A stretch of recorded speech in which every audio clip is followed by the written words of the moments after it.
Which is the best cricket game made ever? Now this is the question which doesn't have any straightforward answer, as there isn't a single cricket game which is perfect. Well, I get that. No game is perfect, even nothing in this world is perfect, but unfortunately there isn't any cricket game so far which is even near to perfection. When I've seen this question asked somewhere on the internet, I sigh big and ask myself the very same question. To answer this question, I have to ask 1,000 questions first, as cricket itself is a very complex and full of rules and physics played sports. If you're looking for a good and not perfect cricket game, I will first ask you these questions. Are you going to play against the AI, human opponent, online, or all of these? Is in-game commentary too important for you? Are you after good graphics, gameplay, or both? Do you care about the latest technologies and rules in modern real-life cricket, and you want to see those in the game as well? Like the DRS system, free hit, etc. Do you like it rough and hard? And finally, do you care about cricket grounds, pitches, bowling styles, actions, career mode, and all other fancy features like that? These were some of thousands of questions I could ask you to recommend you a good, if not great, cricket game, but don't worry, I'm not going to ruin your day and mine. So, in this video we will try to break down every cricket game made since 1996 to 2022, made for PC or consoles, not mobile phone cricket games. Talking about their strengths and weaknesses, or in other words pros and cons, briefly, but covering the most important factors about these cricket games from Codemasters, EA Games, and BigAnt Studios. Unfortunately, these are the only 3 companies which tried their best to produce good cricket games for PC, PS, or Xbox. If you are new to Irrational Gamer, make sure you subscribe and hit that bell icon before the intro plays, and like this video so it could help other cricketing fans out there.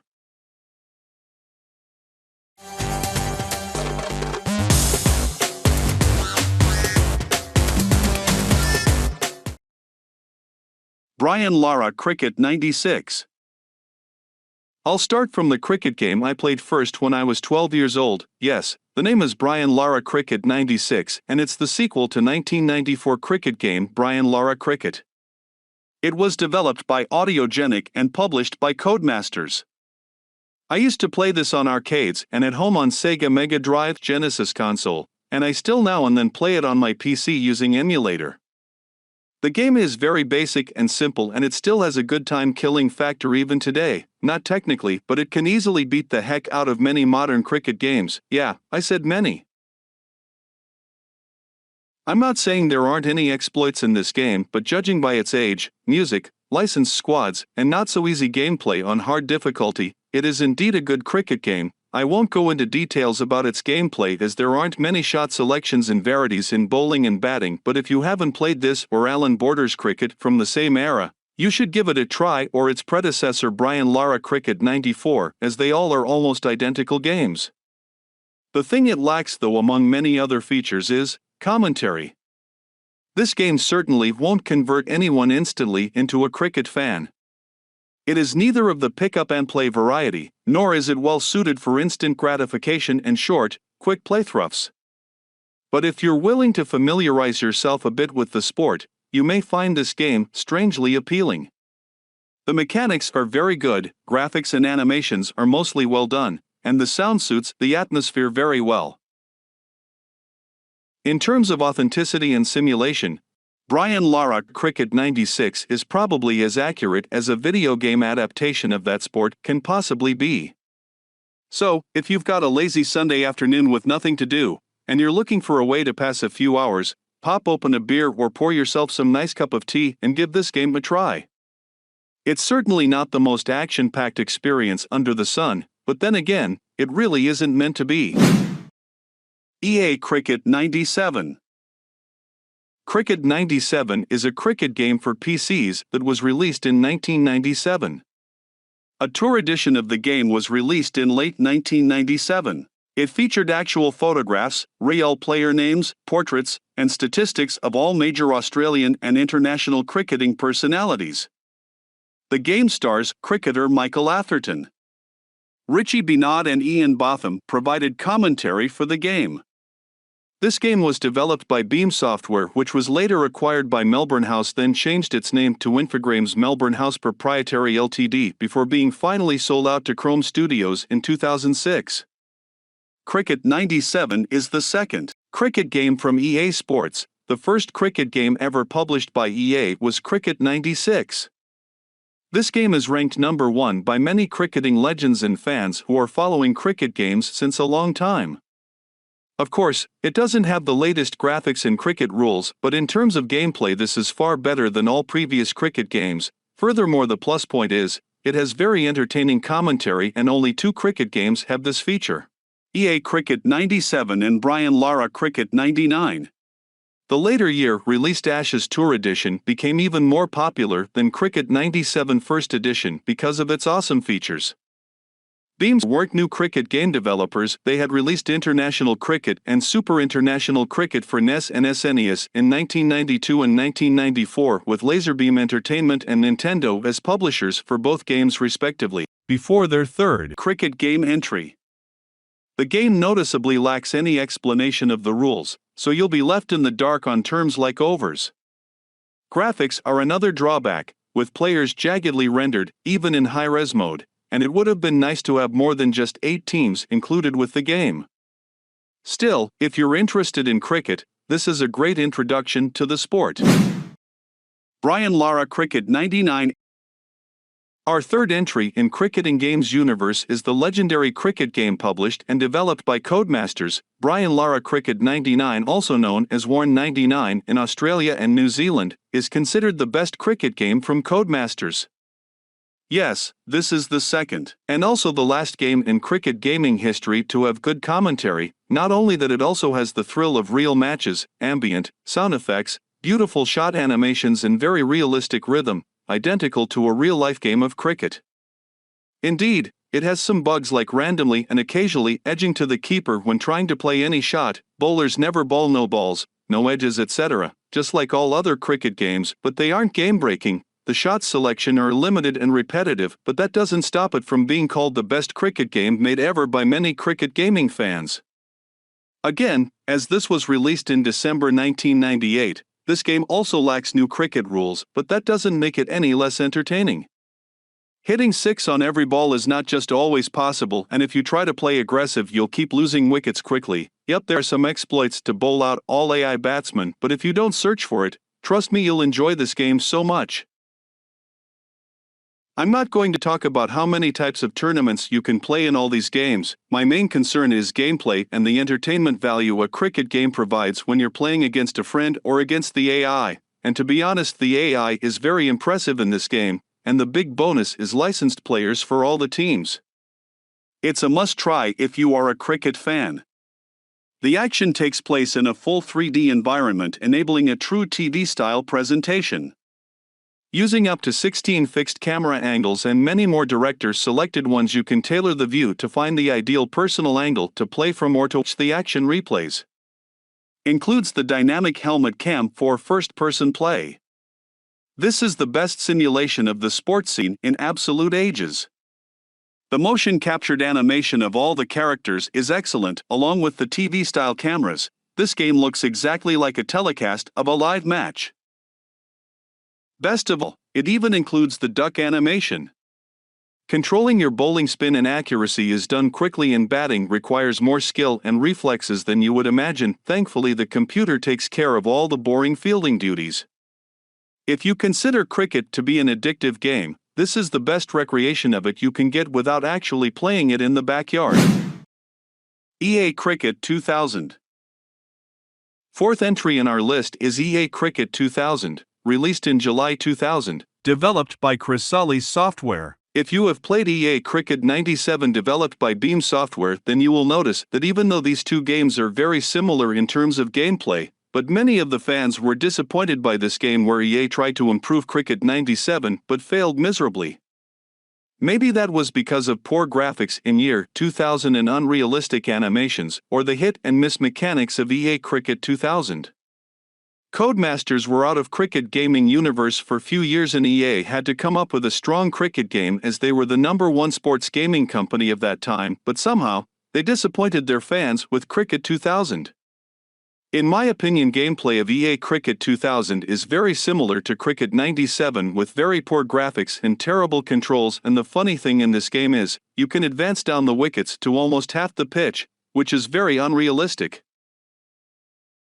One may find it very hard to play for few hours even with the mouse as their main controller. Yes, you heard that right, in this game you can play with the mouse, so two players can play using keyboard and mouse. Pity on BigAnt games where you need a full dedicated DualShock or Xbox controller to play the games, not including Cricket 22.